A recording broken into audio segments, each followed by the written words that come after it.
በጸሎት ጊዜ ሐሳባችን የሚበታተን ራሳችንን እንድንጠላና ተስፋ እንድንቆርጥ በሚያደርጉን ክፉ ሐሳቦች የምንሰቃይ ሰዎች ጥቂት የምንባል አይደለም። በዛሬው ቪዲዮ የእነዚህን ችግሮች መንስኤ ብቻ ሳይሆን መፍትሄዎቻቸውንም ቁልጭ አድርጎ የሚያሳየንን የበረሃ ጥላ መጽሐፍ ዳሰሳ ቁጥር 2ን ይዤላችሁ መጥቻለሁ። ስለሆነም ቪዲዮውን እስከ መጨረሻው ድረስ ብታዩት ትጠቀማላችሁና አብሮነታችሁ አይለይም።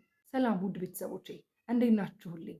እኔ በጣም ደህና ነኝ፣ እግዚአብሔር ይመስገን። ይህ ሀቲዩብ ነው፣ በመንፈሳዊ ህይወታችን አብረን የምናድግበት መንፈሳዊ ቻናል። የሀቲዩብ ቤተሰብ የሆናችሁ ሁላችሁ ቪዲዮ ለብዙ ሰዎች እንዲዳረስ ላይክ በማድረግ መጀመርና ሼር ማድረግ አትርሱ። ለዚህ መንፈሳዊ ቻናል አዲስ የሆናችሁ ደግሞ የደውል ምልክቷን በመጫን የሀቲዩብ ቤተሰብ እንድትሆኑ እኔ የታችሁ በፍቅር እጋብዛችኋለሁ። እንግዲህ እንደምታስታውሱት የዛሬ ሳምንት አካባቢ የበረሃ ጥላ የተሰኘውን በዲያቆን አሸናፊ መኮንን የተጻፈውን መጽሐፍ የመጀመሪያ ክፍል ዳሰሳ አድርገን ነበረ። ዛሬ ደግሞ እንግዲህ እግዚአብሔር ረድቶን ክፍል 2ን ይዤላችሁ መጥቻለሁ። ያኔ ለመጥቀስ እንደሞከርኩት የምንጠቀመው የመጽሐፍ ዳሰሳ አይነት ቃል በቃል ማንበብ ይሆናል። ምክንያቱም ጽሁፉ በጣም ዲቴይል ስለሆነና እያንዳንዱን ቃል ሚስ እንዳታረጉት ስለምፈልግ፣ ጽሁፉም ደግሞ አጭር ስለሆነ እስከነ ጸሎቱ ቃል በቃል አነብላችሁና አነስ ያለ የራሴን ሀሳብ ሰጣችኋለሁ። በክፍል 1 ዳሰሳችን 2 ምዕራፎችን ነበር የመረጥኩላችሁ። ዛሬም ደግሞ እንደዚሁ 2 ምዕራፎችን ነው የመረጥኩላችሁ። የመጀመሪያው ምዕራፍ 17 ላይ የሚገኘው ጽሁፍ ሲሆን ርዕሱም የሀሳብ ሽፍታ ይላል። ሁለተኛው ደግሞ ምዕራፍ 22 ላይ ያለው ሲሆን እሱኛው ደግሞ ስለ ሀሳብ ውጊያ ያነሳል። ሁለቱም ፖይንቶች ሀሳብ ላይ የሚገናኙ ናቸው። ሁሉም ድርጊት ኃጢአትም እንበለው ጽድቅም እንበለው የሚነሳው ከሀሳብ ነውና በጣም መሰረታዊ ነገሮች ስለሆኑ በደንብ ጆሯችሁን ሰጥታችሁ እንድታዳምጡኝ ይፈልጋሉ። ቀጥታ አሁን ወደ ንባቡ እንሂድ። የሀሳብ ሽፍታ። አንድ መነኩሴ አንድን ሽማግሌ እንዲህ ሲል ጠየቀው፣ ሀሳቦቼ እየተበታተኑ ነው፣ እኔም እየተሰቃየው ነው። ነገር ግን ሽማግሌው እንዲህ አለው፣ በበዓትህ ቆይ፣ ወደ አንተም ይመለሳሉ። አህያ ስትታሰር ውርንጭላዋ ወዲህና ወዲህ እንደምትሮጥ፣ ነገር ግን የትም ብትሄድ ወደ እናቷ እንደምትመለስ፣ ልክ እንደዚሁ እግዚአብሔርን በበዓቱ ውስጥ በትዕግስት የሚጠብቅ ሰው ሀሳቡ ለጥቂት ጊዜ ቢበተንበትም ይሰበሰባል። የሰው ልጅ በሶስት መንገድ እግዚአብሔርን ያከብራል፣ በሀሳብ በቃልና በተግባር። እንደምንም ብሎ በቃልና በተግባር ለመቀደስ ቢሞክርም በሀሳብ ግን ለመቀደስ ይቸገራል። ሀሳብ ያልተወቃ ስንዴ ነው። እንደ ገለባ ቀላል የሆኑ ነገሮች አሉት። እኔ እንዴት ይህንን አስባለሁ እስኪል ሰው በገለባ ሀሳቦች ይፈተናል።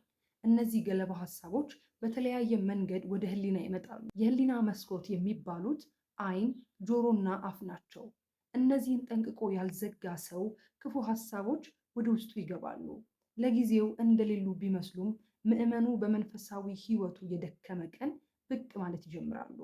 ዘር ከተዘራ በኋላ ከአይን ይሰወራል፣ በአፈር ይሸፈናል፣ ይበሰብሳል፣ ይሞታል። ከዚያ በኋላ መብቀል፣ መታየትና ማፍራትም ይጀምራል። ዛሬ በውስጣችን የሚገባው ነገር መች ብቅ እንደሚል አናውቅም። ልባችን እንደ እርሻ ነው፣ የተዘራበትን ሁሉ አሳድጎ ይሰጣል። እንደ ዋዛ የምንሰማቸው የምናያቸውና የምንናገራቸው የነገ ትልቅ ፈተና ሊሆኑ ይችላሉ። ስንዴ ከገለባ የሚለየው ተረቅጦ ተወቅጦ ነው። ሲወቃም ገለባው ነፋስ መቋቋም ስለማይችል ይሄዳል። ስንዴው ግን ክብደት ስላለው ይቀራል። ገለባ የሆኑ ሀሳቦች የህይወት ትግል ሲመጣብን መምነን ይጀምራሉ። ደግሞም ስጋችንን በመጎሰም ልናከስማቸው ይገባል። ስንዴ ብቻውን እንዲቀር በመንሽ መበጠር አለበት። እንዲሁም አጉል ፊልሞች፣ አጉል ንባቦችና ባልንጀሮችን የምንገላገለው በመንሹ ወይም በፍርድ ነው። ራሳችን ፈርደን ከጣልናቸው በሰላም እንገላገላለን። አሊያ እነርሱ የሚያመጡብን ጉዳትና ቅጣት ስላለ በዚያ እንገላገላለን። ስንዴው ከገለባ ከተገላገለ በኋላ እንክርዳዱ ደግሞ በባለሙያ ይለቀማል። እንክርዳድ ከገለባው በላይ የመጉዳት አቅም አለው። እስካሁን ግን ቆይቷል። ስንዴው ለምግብነት ሲቃረብ እንክርዳዱ አለሁ ይላል። እንክርዳዱ የማስከርና ጉልበትን የመስበር ጠባይ አለው። መናኛ ከሆኑ አስተሳሰቦች በእግዚአብሔር ቸርነት የተገላገለው ምዕመን አሁን ለማገልገልና እንደ እግዚአብሔር ፈቃድ ለመኖር ሲሰናዳ ጉልበቱን የሚሰብሩና በጣም የሚያደናግሩት ነገሮች ብቅ ይላሉ።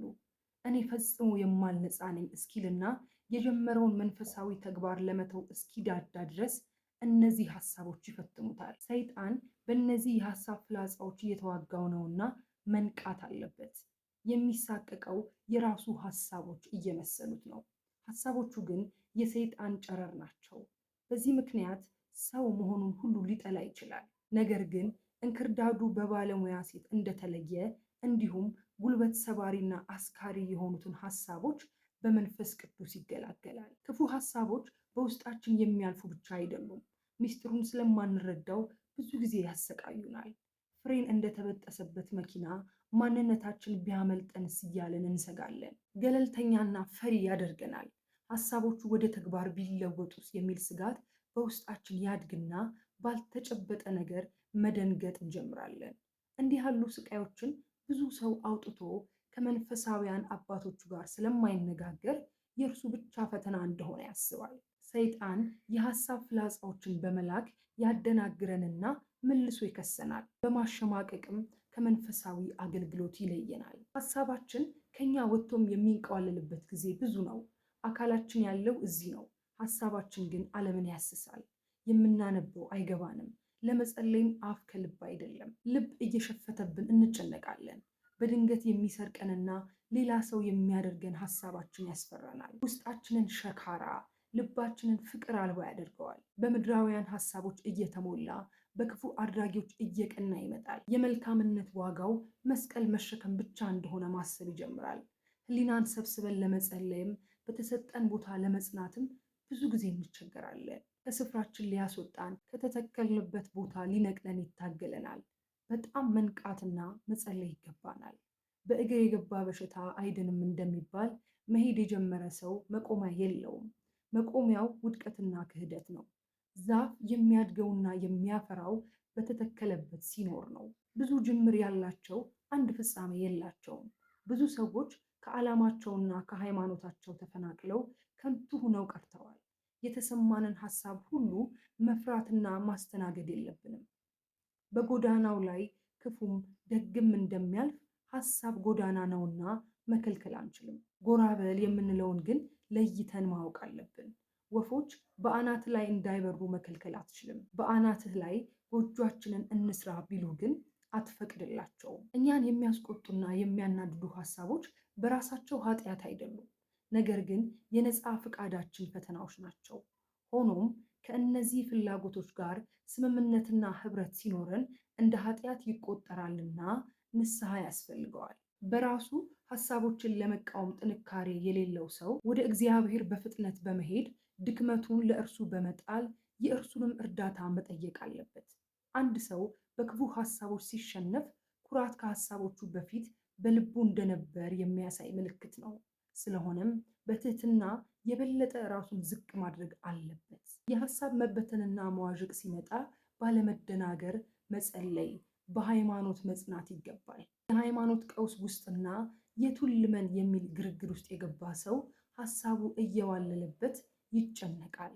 እግዚአብሔርን የሚያገኘው የእግር ጉዞ ሳይሆን የልብ ጉዞ ነውና በመጽናት ሐሳቡን መሰብሰብ ይችላል። ሐሳቤ አልተሰበሰበም ብሎ መጸለይ ማቆም በፍጹም አይገባም። ብዙ ቢረሳም ጥቂቱ በልብ መቅረቱ አይቀርምና ማንበብን ማቆም የለበትም።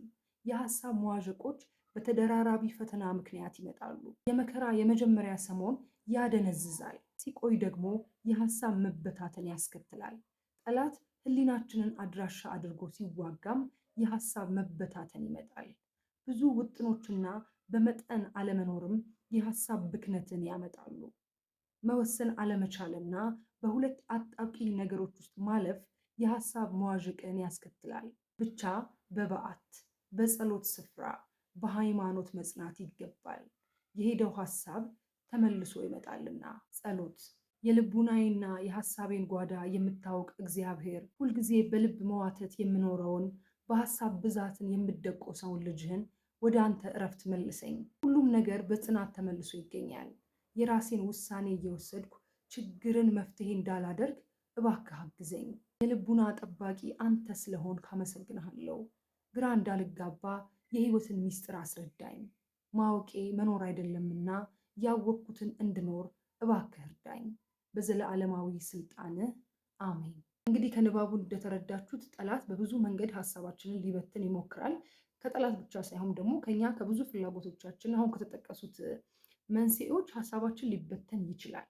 ግን ደግሞ በቦታ መጽናት፣ በሃይማኖት መጽናት፣ በጸሎት ስፍራ መጽናት፣ በበዓት መቆየት ወይም ባለንበት መጽናት ለነገሩ መፍትሄ እንደሚሰጥ ይሄ ጽሑፍ በደንብ አድርጎ ያብራራል። ብዙ ጊዜ በሰዎች ሲነሳ ስለምሰማ ነው በቃ ሀሳቤ ከተበታተነ እግዚአብሔር ስለማይሰማኝ ምን ያደርግልኛል ብለን የምንተው በጣም ጥቂት ሰዎች የምንባል አይደለንም። ያው የሴጣን ዓላማ ያ አይደለ እኛን ማስተው ነው። ስለዚህ ግን መተው አይደለም መፍትሄው፣ በቃ በጸሎት መጽናት፣ ባለንበት መጽናት ነው እና መፍትሄው ምንም እንኳን ሀሳባችን ቢበተን በጽናት ልናሸንፈው እንደምንችል ነው የሚያሳየን ይሄኛው ምዕራፍ ማለት ነው። ቀጣዩ ምዕራፍ ደግሞ የሚያሳየን ምንድን ነው? በአእምሯችን ስለሚመጡ ክፉ ሀሳቦች ነው። እውነት ግን የሚመጡብን ሀሳቦች ሁሉ የኛ ናቸውስ ወይ? አንዳንዴ እየጸለያችሁ ስለ ቅዱሳን ስለ እግዚአብሔር የማይሆን ሀሳብ ይመጣባችኋል። በጣም በቃ እኔ ነኝ እንዲያስብኩት ሁሉ እስከምትሉ በጣም ክፉ ሀሳቦች ይመጡባችኋል። እውነት እነዚህ ሀሳቦች እኛ ናቸው ወይ? እና ደግሞ እንዴት ነው እነዚህን ሀሳቦች ማሸነፍ የምንችለው የሚለውን ደግሞ በሚቀጥለው ምዕራፍ ላንብብላችሁ።